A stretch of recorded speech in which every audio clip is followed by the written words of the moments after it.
Oke, selamat datang kembali di channel Kamera Otomotif. Nah, di kesempatan kali ini kita udah jarang sekali bikin video kayak gini ya. Maksudnya video impresi berkendara dari sebuah mobil yang sudah di-review sebelumnya. Jadi ini gue mencoba untuk sedikit untuk menjelaskan impresi berkendara dari mobil ini. Nah, mobil yang gue pakai sekarang ini BMW M46 2001 318i ya. Yang mesinnya masih yang pre-facelift, yaitu mesinnya masih M43 gitu. Nah, untuk rasa berkendara gimana sih? Sebelumnya kita lupa pakai seat belt dulu. Oke, di sini sambil mau gue jelasin beberapa poin-poinnya yang menurut gue ada impresinya, ada annoyingnya juga. Jadi gini, ini BMW 318i yang mesinnya M43, berarti artinya dengan cc yang terendah yang masuk Indonesia ya, hanya 1900 cc. 1900 cc itu didapat 118 horsepower atau 116 gitu. Gue agak sedikit lupa, sorry situ. Sekitar segitulah. Artinya tenaganya nggak begitu besar. Dengan bobotnya itu hampir 1000 berapa ya? 1800 atau 1900 gitu, gue lupa. Nah, untuk responsifnya gimana nih? Nah, jadi untuk walaupun bobotnya berat, jadi fun fact-nya ini sama Mercy C180 gua itu bobotnya hampir sama. Nah, tapi walaupun bobotnya berat, untuk akselerasinya itu di bawahnya itu nggak lemes, jadi nggak cukup cukup responsif lah, nggak terlalu boyo gitu ya tenaganya. Tuh, saat kapanpun kita butuh tenaga, kita kick down, dia langsung nyaut ya, langsung sigap. Matic-nya, mesinnya juga enak gitu.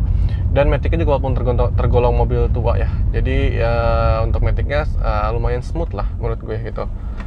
Nah, jadi kita mau bahas nih gimana sih rasa berkendara dari BMW M46 ini. Jadi gue jelasin sedikit ya. Dari segi handling, nah untuk di jalan tol itu handlingnya itu bagus banget ya, juara lah untuk BMW M46 ini, karena dia seri sedan yang compact ya, seri 3. Jadi itu driver oriented banget, jadi enak banget buat disetir. Terus handlingnya bagus, jadi kecepatan tinggi, saat menikung pun bagus handlingnya. Mengingat ini mobil tahun 2001. Beberapa kali gue pernah coba Honda Accord ya 2012 gue pakai nikung agak sedikit kencang, itu sekitar 60 atau 60-an lah, 60-70 km per jam itu rigid banget. Nah, ini mobil tahun 2001 udah begitu, maksudnya rasanya tuh untuk kita nikung tajam itu enak banget, rigid, terus setirnya nurut, direct banget gitu ya. Gue sedikit kaget, maksudnya gue sempat underestimate kayak mobil tua pasti bakal lari-larian nih pantatnya gitu kan kalau kita pakai nikung kencang. Ternyata enggak, ini gigit banget, dan nggak ada namanya kita geser-geser badan, tetap diam di tempat aja gitu. Kayak kalau mobil SUV atau mobil MPV dia akan goyang-goyang badan kalau kita belok, tapi ini enggak, tetap diem. Dan suspensi depannya tuh nurut banget gitu. Padahal ini belum, kalau gue lihat di depan belum pakai stud bar ya, atau stabilizer lah gitu untuk menjaga suspensinya agar lebih rigid lagi. Tapi ini belum. Nah, apalagi kalau kita pakein lebih rigid lagi, lebih enak lagi. Tapi yang dikorbankan adalah pasti rasa berkendaranya, maksudnya kayak lebih keras pasti mobilnya kayak gitu, teman-teman. Untuk suspensinya, untuk dalam kota kayak gini ya tergolong nyaman walaupun sedikit keras. Kalau kita mau bandingin sama Mercy tahun 2001, itu artinya di W203 ya kalau nggak salah. Ya jelas W203 lebih empuk suspensinya. Tapi kalau ini walaupun di suspensinya keras, masih tetap dewasa gitu bantingannya, nggak yang ajut-ajutan. Tuh, tetap satu kali mantul aja, nggak yang keras banget gitu, enggak, tapi masih tetap terkontrol, terus nggak bikin mual gitu kerasnya, masih tetap nyaman. Kerasnya Eropa tuh beda maksudnya gitu loh. Nah, untuk konsumsi bahan bakar ya, mungkin sini banyak yang nanya konsumsi bahan bakar M43 gimana ya. sebelumnya gue jelasin dulu, mesin M43 itu tergolong jenis mesin yang badak di tahunnya, di era produksinya. Kata orang-orang sih mendingan mesin M43 ya katanya gitu, tapi ya itu terserah mereka lah gitu. Tapi ini yang pasti yang gue pegang sekarang M43, yang gue bahas sekarang mesin yang ini. Jadi untuk bahan bakarnya itu di mobil ini, khusus mobil ini itu hampir 1:9, 1:10 itu dalam kotak. Kenapa? Karena gue udah masang alat tambahan di bukan mesin ya, di pengapiannya itu ada namanya curut ya, pernah kita bahas juga di konten otomotif. Itu gue pakein ini, jadi lebih irit dan lebih lebih nyaut tenaganya gitu di bawah, lebih responsif. Untuk normalnya mungkin 1:8, mungkin 1:9, 1:7, antara segitu. Tapi kalau mobil gue agak sedikit lebih irit sih. Kayak dari segi mengemudi, ini kan tinggi gue 177 ya, 177. Untuk kaki sih ya cukup lah. Untuk setir juga pas menurut gue.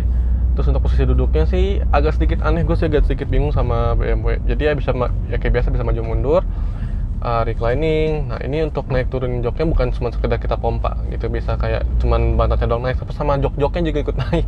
Jadi gue kasih sedikit bingung untuk konfigurasi jok ini. Tapi overall sih nyaman, gue suka cara bawa mobil ini. Tapi ini menurut gue masih belum terlalu enak ya untuk posisi duduknya. Artinya apa?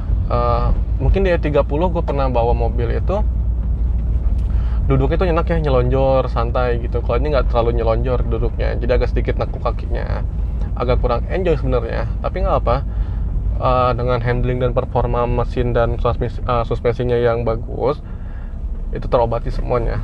Kalian lihat sendiri nih sini, interiornya kan abu-abu ya. Untuk interior abu-abu itu tricky banget. Jadi gimana ya, gampang banget kotor.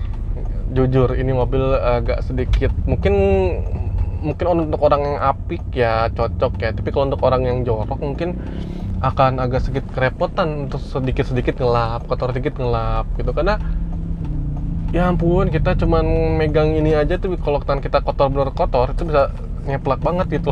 Agak sedikit kerepotan di situ. Makanya gue selalu sedia tisu basah, tisu kering, sama ada cairan foam gitu ya untuk pembersih interior. Di internet juga banyak sih yang jual kayak gitu. Jadi harus rajin-rajin juga untuk bukan dipoles ya, diusap lah gitu mobil kalian biar kelihatan tetap abunya nyala terus nggak kelihatan kotor. Dan ini kayak gini joknya agak sedikit kotor. Gue sih ada rencana bakal poles ya rencananya ya, tapi nggak tahu kapan polesnya. Tapi ya insya Allah bakal gue poles ini mobil. Spesialnya M46 ini tuh menurut gua modelnya tuh timeless lah, jadi nggak kemakan zaman ya, tetap kelihatan modern, tongkrongannya masih bagus lah kayak gitu. Nah untuk mesin M43 kan mesin badak ya, jadi untuk perawatannya juga masih tergolong gampang ya, nyari spare part juga masih murah-murah. Dan yang spesialnya itu kan bukan harga murah dan gampang nyarinya ya, lifetime-nya tuh lama kalau spare part BMW itu. Jadi dia diganti dan lifetime itu lama, kuat lah jadi gitu. Jadi nggak, ibaratnya apa ya, kayak mungkin sektor kaki-kaki ya agak sedikit ringkih karena kan bahannya aluminium ya untuk armnya. Jadi ya mungkin emang lebih ringkih dibanding mobil Jepang tua lainnya. Tapi kalau untuk segi mesin gue akuin jujur, dengan performanya yang bagus, ya lifetime-nya bagus, dia lama gitu. Jadi kita ganti laginya itu lama spare partnya. Jadi artinya apa? Kalau kalian mungkin ya sekarang nonton video ini lagi nyari mobil untuk kuliah, nyari mobil untuk dalam kota, untuk harian, ya ini masih cocok lah menurut gue. Karena apa? Bodi masih compact, visibilitas kita masih bagus lihat ke depan. Emang mobil tua zaman dulu kan ya, maksudnya mobil tua itu apalagi Eropa itu sampai sekarang kap mesinnya panjang-panjang, karena kan mesinnya juga ada beberapa varian yang 6 silinder, 8 silinder kayak gitu kan. Makanya kap mesinnya agak sedikit panjang dari mobil Jepang. Tapi untuk visibilitas bagus, gue suka. Dan apa ya, masih eye catching lah. Jadi kalau ya kalian mungkin mahasiswa nyari mobil ya, M46 cocok buat tongkrongan, masih enak ya kan. Bensinnya irit untuk mesin yang M43 ini ya. kalau kalian butuh tenaga, kalau orang-orang bilang sih mobil ini kan agak sedikit boyo ya, maksudnya dibandingin 323, 325 ya iyalah jauh boyo. Tapi kalau gue yang biasa mau bawa mobil kayak 1500, 1500, 2000, ini menurut gue cukup sih tenaganya. Nggak kesusahan juga sih gue buat mendahului mobil di depan kayak gitu. Nanjak juga nggak terlalu menyulitkan bagi gue gitu. Jadi ya menurut gue worth it banget ini mobil gitu ya. Itu aja teman-teman dari gue videonya dari mobil ini tentang driving impression ya. Gimana sih impresi berkendara dari mobil ini kayak gitu. Oke, gitu aja dari gue. Kalau kalian mungkin pernah punya pengalaman punya M46 khususnya di 318 M43, boleh sharing di bawah apa aja nih gitu, kelemahan dan kelebihan dari mobil ini. Ya sejauh ini sih yang gue tahu sih kelemahannya kaki-kakinya busing-busingnya gampang bunyi ya gitu, karena kan mungkin perbedaan iklim Eropa sama ya di Indonesia. Tapi overall sih mobil ini mantap, rekomendasi banget buat kalian gitu ya. Oke, segitu aja video dari gue. Terima kasih sudah menonton. Goodbye teman-teman.